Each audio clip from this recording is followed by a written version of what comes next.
कहते हैं हर युग का एक अंत होता है और जब पाप अपनी चरम सीमा पर पहुंचता है तो प्रलय निश्चित हो जाता है। लेकिन सवाल यह है कि क्या कलयुग का अंत जल्द ही होने वाला है? क्या सचमुच चार धाम हमें आने वाले विनाश की चेतावनी दे रहे हैं? इन पवित्र स्थलों में हो रही अजीब घटनाएं, मंदिरों से आती रहस्यमय आवाजें और प्रकृति के बदलते संकेत क्या हमें उस भयानक सच की ओर इशारा कर रहे हैं जिसका सामना इंसानियत कभी नहीं करना चाहती थी? आइए रहस्य की इस भयावह यात्रा पर चलें। कही अनकही बातें, हिंदी हॉरर स्टोरी। रात गहरी थी, चारों ओर अंधेरा छाया हुआ था। हवा इतनी ठंडी थी कि जैसे हर सांस के साथ कोई अदृश्य साया अंदर उतर रहा हो। मैं अकेला बैठा था एक पुरानी लाइब्रेरी में, जहां धूल जमी किताबें और प्राचीन ग्रंथ मेरे सामने फैले थे। अचानक मेरी नजर एक ग्रंथ पर पड़ी, जिसका शीर्षक धुंधले अक्षरों में लिखा था, कलयुग का अंत और चार धाम के रहस्य। मेरे हाथ कांपने लगे, दिल तेजी से धड़कने लगा। क्या वाकई कलयुग अपने अंत की ओर बढ़ रहा है? क्या सचमुच चार धाम हमें आने वाले विनाश के संकेत दे रहे हैं? ग्रंथ खोलते ही मोमबत्ती की लौ अजीब तरह से टिमटिमाई, मानो किसी अनदेखी शक्ति ने मेरे कमरे में कदम रख दिया हो। हवा भारी हो गई और उसी ग्रंथ से एक पुरानी स्याही की गंध के साथ साथ एक डरावनी फुसफुसाहट निकली। तुम्हें सच जानना ही होगा। हिंदू दर्शन के अनुसार कलयुग अंधकार का युग है। ये वो समय है जब धर्म का केवल एक चौथाई हिस्सा शेष रहता है और अधर्म हर दिशा से फैल जाता है। लोग मोह, पाप और स्वार्थ में डूब जाते हैं और जब पाप अपनी चरम सीमा पर पहुंचता है तब युग का अंत निश्चित हो जाता है। लेकिन सवाल यह है कि क्या यह अंत अब आने ही वाला है? ग्रंथ में लिखा था, चार धाम के मंदिर इस रहस्य को अपने भीतर छुपाए बैठे हैं। बद्रीनाथ, केदारनाथ, गंगोत्री और यमुनोत्री, ये सिर्फ तीर्थ स्थल नहीं बल्कि समय की गुप्त घड़ी है।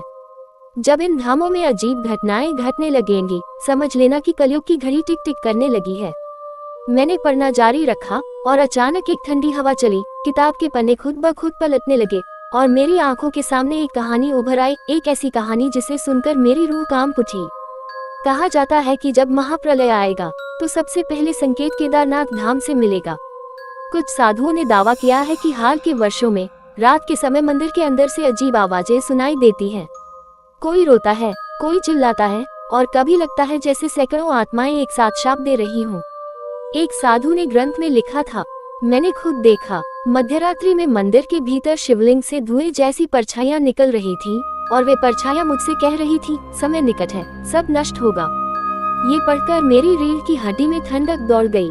क्या सचमुच भगवान के धाम से ऐसी चेतावनी मिल सकती है, या फिर यह उन भटकती आत्माओं का खेल है जो आने वाले अंत को पहले ही देख चुकी हैं? फिर ग्रंथ ने मुझे एक और रहस्य बताया, जब गंगा का जल बहना बंद हो जाएगा तब जान लेना कि कलयुग का अंत पास है। क्या आप सोच सकते हैं, गंगा जो करोड़ों सालों से बह रही है, अगर अचानक उसका प्रवाह रुक जाए तो क्या होगा? ग्रंथ में लिखा था कि कुछ साल पहले गंगोत्री के पास रात के समय कुछ यात्रियों ने देखा कि नदी का बहाव अचानक थम गया था। पानी स्थिर हो गया, जैसे समय रुक गया हो, और उस सन्नाटे में नदी से एक भूतिया आवाज गूंज उठी, कलयुग खत्म होने वाला है। ये पढ़ते ही मेरी सांसें रुक गईं। क्या वाकई यह प्रकृति का संकेत था या कोई दुष्ट आत्मा यात्रियों के साथ खेल खेल रही थी? बद्रीनाथ धाम के बारे में भी ग्रंथ ने अजीब बातें लिखी थी। कहा जाता है कि जब मंदिर के द्वार बंद होते हैं तो अंदर से भूतिया स्वर सुनाई देते हैं, जैसे कोई अदृश्य सभा चल रही हो और वे देवता और आत्माएं मिलकर यह निर्णय कर रही हों कि कब कलयुग का पटाक्षेप किया जाए।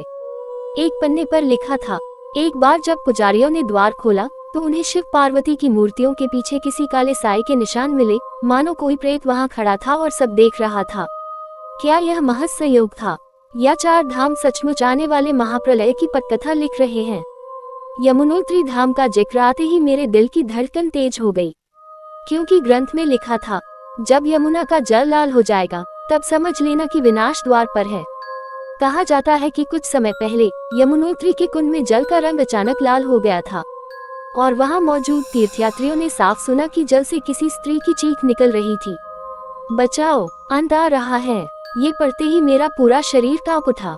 अगर ये सब संकेत सच हैं, तो क्या हम सब उस समय के बेहद करीब पहुंच चुके हैं जब कलयुग का अंत होगा? मैं ग्रंथ पढ़ते पढ़ते बिल्कुल खो गया था।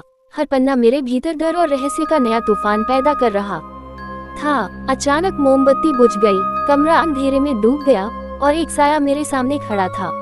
उसने धीमे स्वर में कहा, तुमने सच्चाई पढ़ ली, लेकिन अब क्या तुम इस अंत का सामना कर पाओगे? 4 धाम की चेतावनी सिर्फ शब्द नहीं, बल्कि श्राप है। मेरे मुंह से आवाज तक नहीं निकली। कमरा पूरी तरह अंधेरे में डूबा हुआ था। सिर्फ खिड़की से आती ठंडी हवा और दूर से आती पहाड़ों की गूंज सुनाई दे रही थी। मेरे सामने खड़ा साया धीरे धीरे पास आने लगा। उसकी परछाई दीवार पर लंबी होती जा रही थी, मानो किसी भूत ने अपना असली रूप दिखाना शुरू कर दिया हो। उसकी आंखें अग्नि की तरह जल रही थी और होठों से निकली फुसफुसाहट मेरे कान के भीतर तक चुभ रही थी। तुम जानना चाहते हो ना कि कलयुग का अंत कब होगा? तो सुनो और डरो। वह साया मानो मुझे समय के पार खींच कर ले गया। अचानक मैं खुद को हिमालय की ऊंचाइयों पर पाया। चारों धाम मेरे सामने खड़े थे। हवा भारी थी, बर्फ धीरे धीरे गिर रही थी और हर ओर एक अजीब सी गंध फैली थी, जैसे खून और धुएं का मिश्रण हो। साया बोला, ये 4 धाम सिर्फ मंदिर नहीं, ये कलयुग के दरवाजे हैं। हर धाम का एक रहस्य है, और जब वो रहस्य जाग उठेगा, तब मानवता का अंत हो जाएगा। उसकी आवाज गूंज रही थी और मेरे चारों ओर चीखें सुनाई देने लगी, जैसे हजारों आत्माएं दर्द में कराह रही हों। मैंने देखा केदारनाथ मंदिर के बाहर बर्फ पर लाल धब्बे बने हुए थे, मानो किसी ने ताजा बलि दी हो। मंदिर के दरवाजे बंद थे, लेकिन भीतर से ढोल नगाड़ों जैसी गूंज सुनाई दे रही थी। साया बोला, यहाँ जो आवाजें सुनाई देती हैं, वे साधारण नहीं, ये उन आत्माओं की चीखें हैं जिनका अंत महाप्रलय में होगा। जब ये चीखें इतनी तेज हो जाएंगी कि कोई साधु भी ध्यान न लगा पाए, तब समझना कि कलयुग का पटाक्षेप निकट है। अचानक मंदिर का द्वार हिलने लगा। लकड़ी की चरमराहट ऐसी थी मानो अंदर से सैकड़ों हाथ उसे धकेल रहे हों। और उसी क्षण मैंने सुना, सब खत्म होगा, सब राख हो जाएगा। मेरे पैर सुन्न हो गए।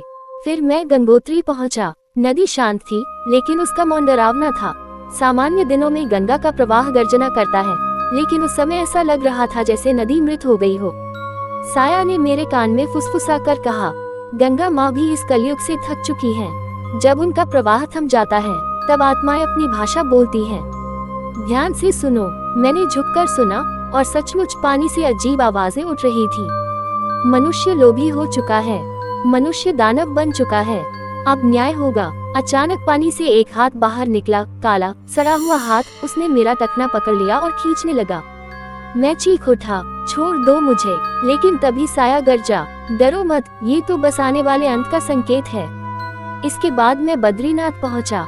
वहां का दृश्य और भी विचित्र था। मंदिर बंद था और उसके चारों ओर घना कोहरा फैला हुआ था। लेकिन उस कोहरे में मैंने कई परछाइयां देखी, कुछ साधु जैसे, कुछ दानव जैसे, और कुछ बिल्कुल अधूरी आकृतियां। साया ने कहा, बद्रीनाथ में समय रुक जाता है। जब द्वार बंद